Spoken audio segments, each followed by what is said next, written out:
एक बहुत अच्छी बात है कि जो ज्ञानी होता है उसे समझाया जा सकता है और जो अज्ञानी होता है उसे भी समझाया जा सकता है, पर जो अभिमानी और अहंकारी होता है उसे कोई नहीं समझा सकता, उसे सिर्फ वक्त समझाता है।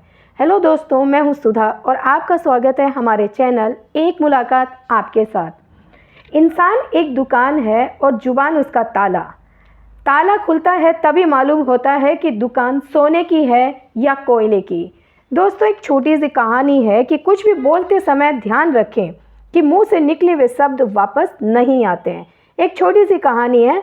एक समय की बात है कि एक संत रोज अपने शिष्यों को और अन्य लोगों को उपदेश देता था।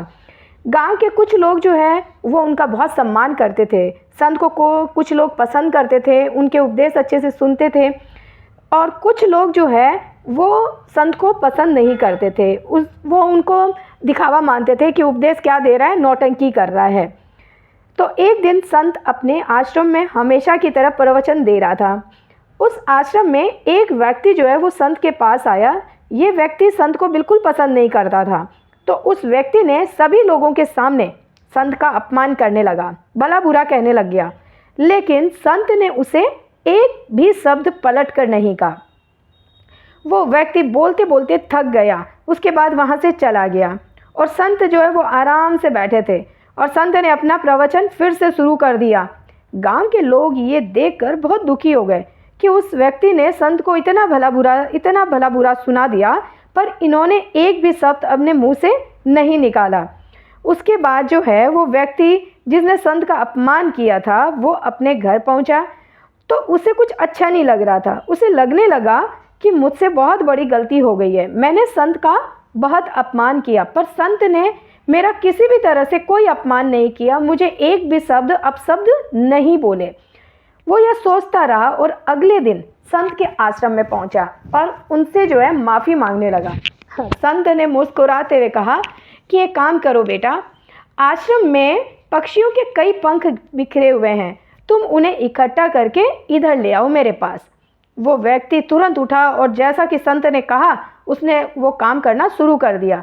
कुछ देर के बाद वो पंख लेकर आ गया। संत ने कहा कि अब एक काम करो कि ये सारे पंख यहाँ से तुम गांव के बीच में रख के आ जाओ, बीचों बीच रखना। तो वो व्यक्ति जैसा संत बोल रहा है उसके अनुसार गांव के बीच में पंखों को रखकर वो फिर से आ गया। संत ने कहा कि मेरा बस एक अंतिम काम कर दो कि वो जो सारे पंख जो तुमने गांव के बीच में रखे हैं बस उन्हें वापस मेरे पास ले आओ।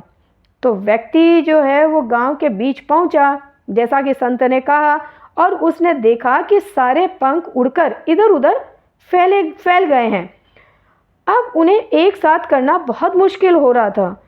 उसे लगने लगा कि मैं इकट्ठे नहीं कर पाऊंगा। तो वो खाली हाथ ही संत के पास आया और उसने माफ़ी मांगी और बोली कि सारी बात बता दी कि पंखों को मैं इकट्ठा नहीं कर पाया। तो संत ने कहा, बेटा मैं तुम्हें यही समझाना चाहता हूँ कि जब हम गुस्से में होते हैं और जो कुछ भी बोलते हैं वो दूसरों को दुख देता है, क्योंकि गुस्से में अच्छे शब्द तो बोलेंगे नहीं, लेकिन जब हमारा गुस्सा जो है वो शांत होता है, जब हम शांत मन में बैठते हैं तब हमें अपनी गलती का एहसास होता है। लेकिन बेटा तब तक बहुत देर हो चुकी होती है, हम कुछ भी नहीं कर सकते हैं सिवाय अफसोस और पछतावे के। इसलिए ध्यान रखो कि जिस तरह सभी पंखों को एक साथ करना मुश्किल है, वैसे ही मुंह से निकले हुए शब्द वापस नहीं किए जा सकते। इसलिए गुस्से से बचना चाहिए और कुछ भी बोलते समय अपने शब्दों पर नियंत्रण रखना चाहिए। तो दोस्तों, ये कहानी छोटी है, पर हमेशा याद रखिए कि गुस्से में बोले हुए शब्द हमेशा दूसरों को दुख ही पहुंचाते हैं। गुस्से में हम अपने सोचने की, समझने की शक्ति को खो देते हैं। इसी वजह से हमें बाद में उस गलती के लिए अफसोस ही रहता है। इसलिए दोस्तों, मस्त रहिए, खुश रहिए। अच्छा समय आता है तो बुरा समय भी जाता है।